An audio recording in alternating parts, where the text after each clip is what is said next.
So hi guys! Welcome back again to my channel. It's me, John Elsunga of course. So for today's vlog guys, so another informative vlog na naman ang aking i-share sa inyo. And this time, para ito sa mga GSIS pensioner dyan, no? Kasi yung mama ko kasi, pensioner, actually yung tatay ko talaga yung totoong pensioner. Tapos nung na-decease na siya, nung way back 2019. So yung pension niya nalipat sa mother ko. So ngayon, from 2019 up to now, siya ngayon yung tumatanggap ng pension ng na-deceased kong father. So ngayon guys, para sa mga bago lang, no? Para sa mga bagong nagpe-pension ng GSIS, every year kasi guys, tuwing birth month nyo, kailangan nyo mag-report sa GSIS para patunayan na kumbaga buhay pa kayo, buhay pa yung pensioner. Kasi guys, kapag hindi kayo nag-report, tuwing birthday nyo or birth month nyo, ang mangyayari dyan is, bawa, na-deceased na yung pensioner pero nakakatanggap pa rin siya ng pension from GSIS. Ang mangyayari is, kapag nalaman ng GSIS na deceased na yung pensioner at hindi kayo nakapag-report,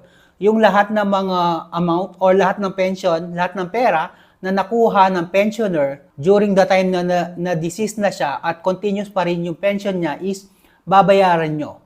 Kumbaga mas maganda talaga is every birthday nyo or birth month nyo is mag-report kayo sa GSIS para malaman nila na talagang buhay pa yung pensioner. At yun nga ang i-vlog ko ngayon sa inyo.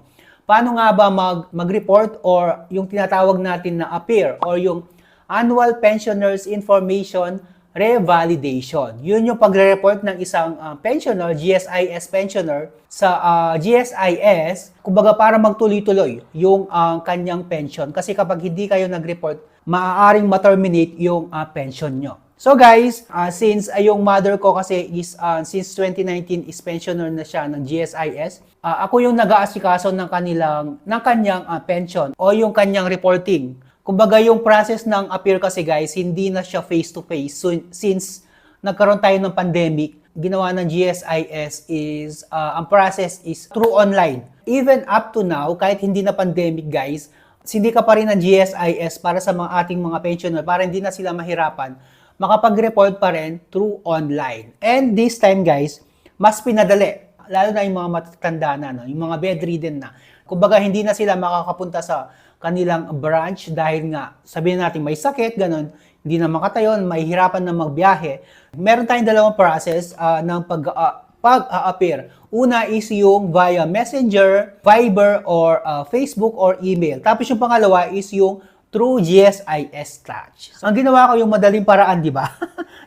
Para hindi na siya mahirapang makipag-video call, makipag-usap sa mga customer service. So, ang ginawa namin is yung pinakamadaling paraan which is yung through GSIS Touch. Paano nga ba yun guys?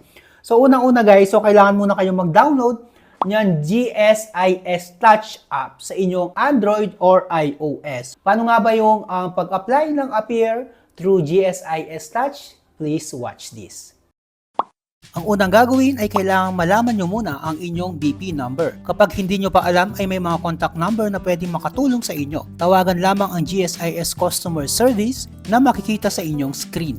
Kaya tinawagan na namin agad ang GSIS hotline para tanungin ang BP number ng mama ko. Kailangan ang pensioner mismo ang kakausapin dahil may mga itatanong silang personal informations na sasagutin ng mismong pensioner. Kapag nakuha nyo na ang BP number, ay buksan lamang ang GSIS Touch mobile app at i-click ang APIR option. Basahin lamang ang instruction at mag-proceed na for verifications. Dito na natin i-fill up ang online form gamit ang BP number at ang birthday ng mismong pensioner. Kapag napunan na ang form, ay i-click lamang ang verify my BP number and date of birth at i-click ang confirm kung sigurado na kayo sa inyong sagot. May dalawang option na pagpipilian. Ang APIR na facial verification kung saan selfie lamang ang kailangan at ang isa naman ay ang schedule APIR appointment via Skype, Viber, or Facebook. Syempre, pinili namin ang mas madali, ang facial verification.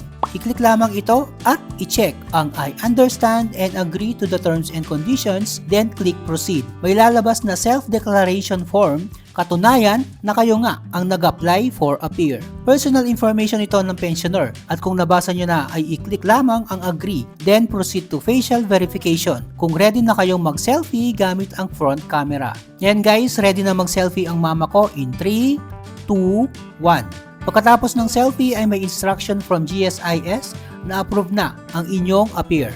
Nakapag-report ka na at next year na ulit. Importante guys, alam nyo yung BP number nyo.